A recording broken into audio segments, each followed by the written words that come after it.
I believe so. Whereas my district, which is District 4 of Quezon City, has definitely more than that. Is that not correct? I believe so, Your Honor. And therefore, there are different in sizes. Yes, Your Honor. Metro Manila, congressional districts, each of them earn in the millions. Is that not correct?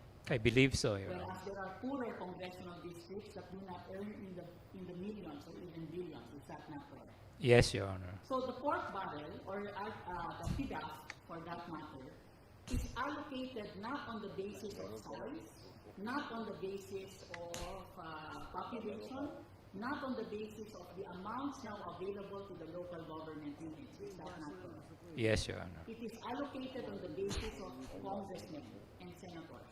Is that not correct? Yes, Your Honor. So it's an appropriation for a congressman and a senator. Is that not correct? Yes, Your Honor. Not as members of the House or members of the Senate, because this is not their function, but it is allocated to them simply because they are members of the House and members of the Senate. Well, it's allocated to them as members, yes, Your Honor, as members of the House and as members Can of you tell the... us, Counsel, whether the allocation for the office of the Solicitor General is for you, or is it for the office? For the office, Your Honor. The allocation for the Supreme Court, is it for any one of the 15 of us, or is it for the entire Supreme Court? For the office, Your So Honor. you have here an item in the budget which is allocated for a legislator, not for a congressional district. Is that not correct? Well, for both, Your Honor. Is this a valid appropriation? Again, that is what was allowed by PhilConsa, Your Honor. This issue was debated. Do you allow the districts to I have... don't think PhilConsa talked about what the allocation was. It talked about the participation of the member of the House and the Senate. But- Now we are talking about the allocation, the appropriation. You can appropriate for a bridge. You can appropriate for a schoolhouse. But can you appropriate for a legislator? With all respect, Your Honor, implicitly, yes, you are right. The decision did not cover it, but implicitly, PhilConsa covered the same issue.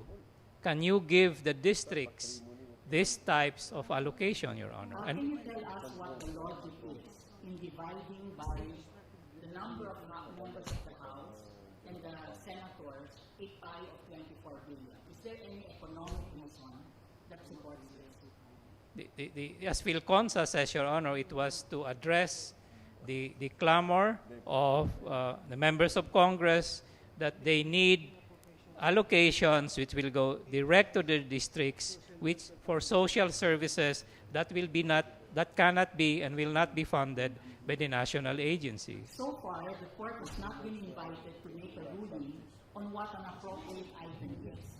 Would you agree with me, Counsel, that an appropriate item should include an item that is not so broad like this, the VILP, and also should not be allocated per legislator? I would argue, Your Honor, that the VILP is permissibly broad as it is because it is under infrastructure is constitutionally permissible. Local government units are tasked as part of the executive branch to spend for its locality. Is that not correct? Yes, Your Honor. Spending is in fact implementing their own projects. Is that not correct? Yes, Your Honor. Yes. And local government units have autonomy under our Constitution, under Article 10, Section 1. Is that not correct? Yes, Your Honor. Yes. Of course, also under Article 2 on declarations of principles and state policies. Is that not correct? Yes, Your Honor.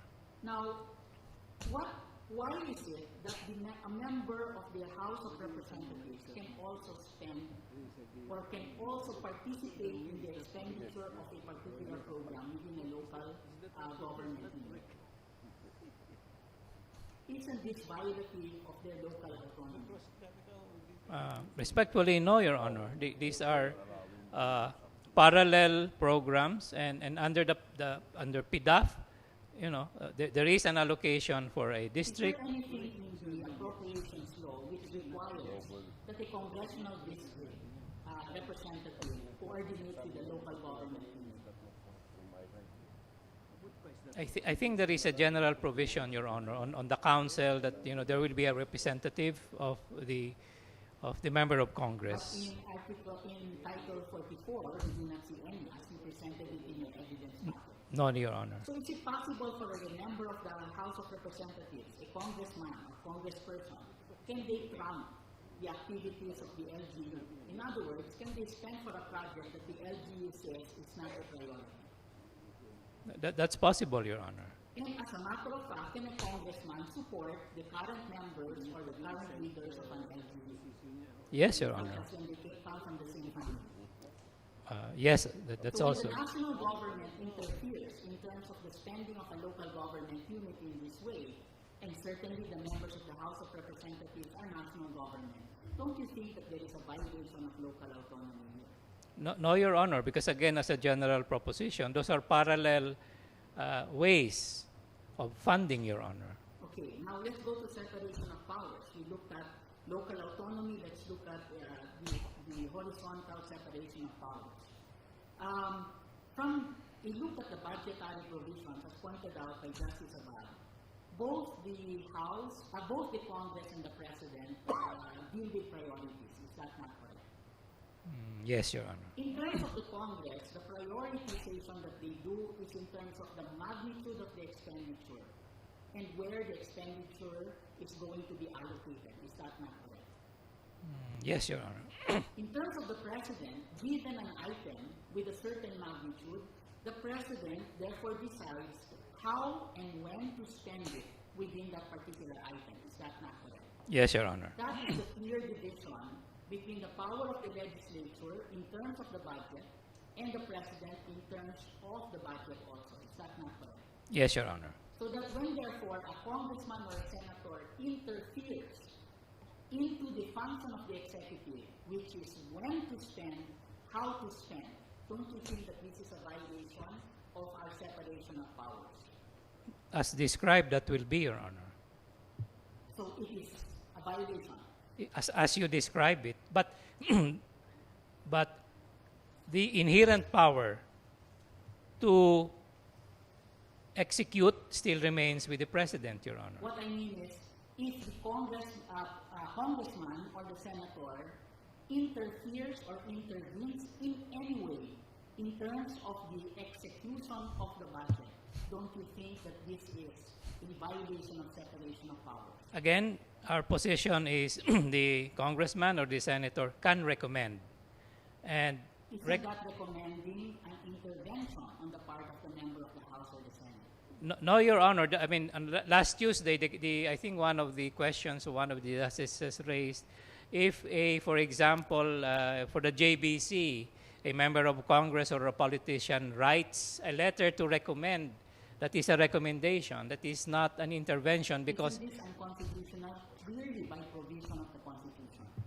No, Your Honor, because again, recommendation can be disregarded, Your Honor. Can you go to slide 22? Can you read Article 6, Section 14 of the Constitution? These are prohibitions on the part of a senator or member of the House. If we read the last sentence, it says, he, of course it can mean a she, shall not intervene in any matter before any office of the government for his pecuniary benefit. Of course, we are hoping that this is not what they do.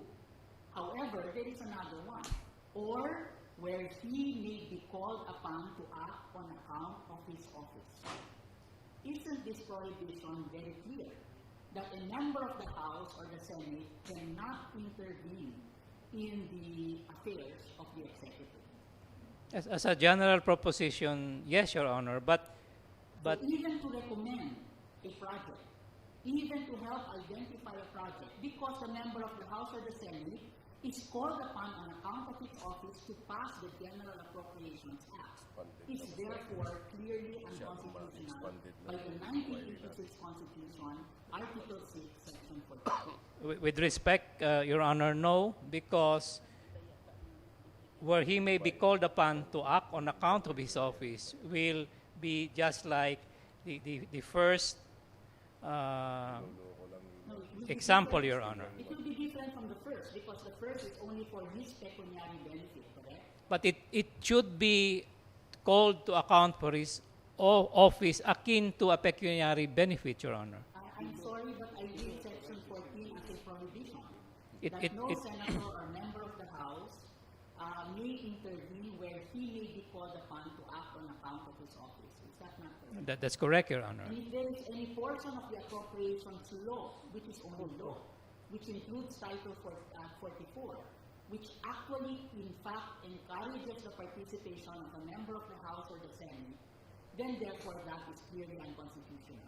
Well, again, Your Honor, in the context of PDAF, PhilConsa said, I'm post, sorry, Counsel, was this section invoked in the case of PhilConsa? no, Your Honor. But Was again, this invoked in the case of NAM? no, Your Honor. Thank you.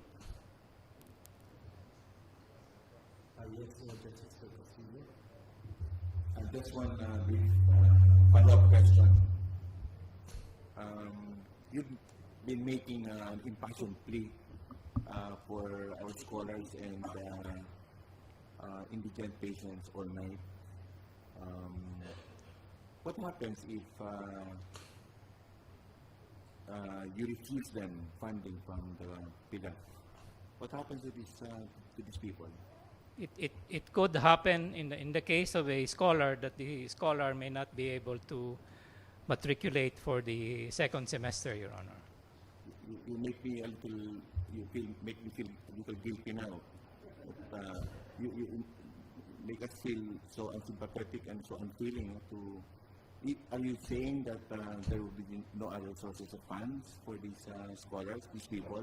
What about the social fund of the president? What about the charity PCSO, PAGCOR? Can we tap them to finance in the meantime? They can certainly, Your Honor. They can.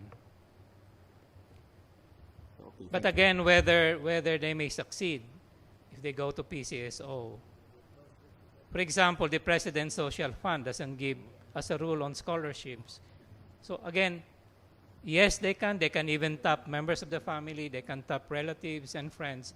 You are right, Your Honor. And we have absolutely no intention to make the Honorable Court guilty. We're just saying, under the PDAF system, those students are enrolled. Thank you, Counsel. I feel a little better now. Thank you, Justice. I have one question related to what Justice Castillo raised. PCSO has a program to provide medical benefits to indigents, correct? Yes, Your Honor. And the Presidential Social Fund has, what is now the balance of the Presidential Social Fund? I'm Must be billions. yes, billions, yeah. Yes. And that fund can be tapped for indigent patients. Yes, Your Honor. And that fund can also be used to augment scholarship programs of the Department of Education, correct? The Department of Education is an item for scholarships, correct? Yes, Your Honor. So, the President has a lot of savings in the social fund, and in other items, it can just be realigned. It can be done if the President wants to do it. Yes, Your Honor. Anyway, that money that is now kept there in the treasury for the balance of the debt can be appropriated next year to reimburse the President's Social Fund or other programs. That's possible, Your Honor. This is